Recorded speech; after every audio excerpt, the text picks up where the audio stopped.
lived here just a bit over 36 years. It was a very nice estate when we first moved in, really nice. And for a good many years it was a very desirable estate to live on. Everybody got on with their lives, they got on with their neighbours. You know, and you could find that maybe the neighbour next door, who maybe come from Africa or from Eastern Europe or Latin America, were people who would actually look after the older people as well, you know. They were there. So it was nice, everybody seemed to be there for one another, to keep an eye on one another. I mean, next door I had a Filipino family, and they were very kind to everybody, and the woman that lived there, Myrna, she used to look after the old lady next door and make sure she was okay.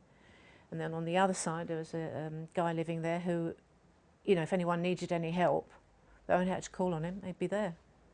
And as far as crime was concerned, it had the lowest crime rate of the area. I mean, I used to be able to walk through this estate at 2, 3 o'clock in the morning on my own in the dark and not have a single worry.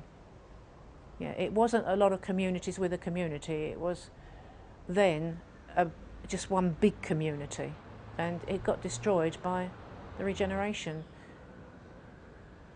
A lot of people didn't want to move because they liked the estate, they liked the flats, they liked their maisonettes, particularly in the maisonettes they didn't want to move.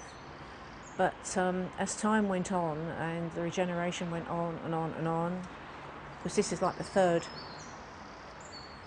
set of developments that we've had, and then people started to move out, properties were left empty. People started thinking, well, I don't like it like this, I'd like to move somewhere where we've got a nice settled community again. You know, and when you're left with just a few of us, as we are now, it is not nice to live here on your own. It really has deteriorated.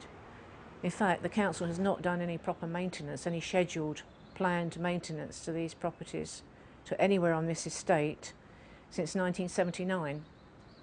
All they've ever done is really firefighting. If there's been a problem, they've dealt with it.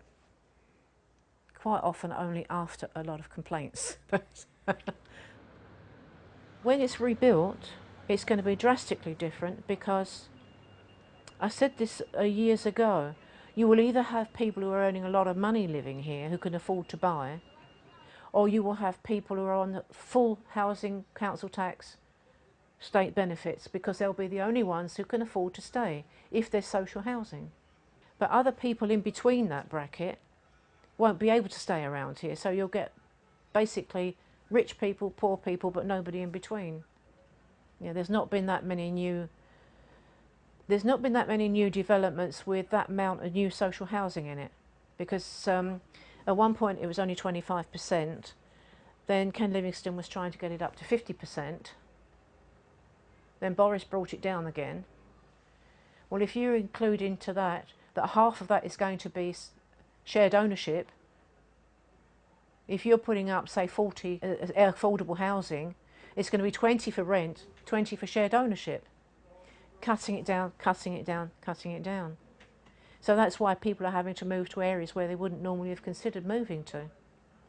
And what they're trying to, what we were told once was, at the beginning, what they were trying to do was to introduce a better class of people to the Elephant and Castle. This we were told by a council director who is no longer with us, who left some years ago. A better class of people. Well, I said, you can't get a better class of people than us.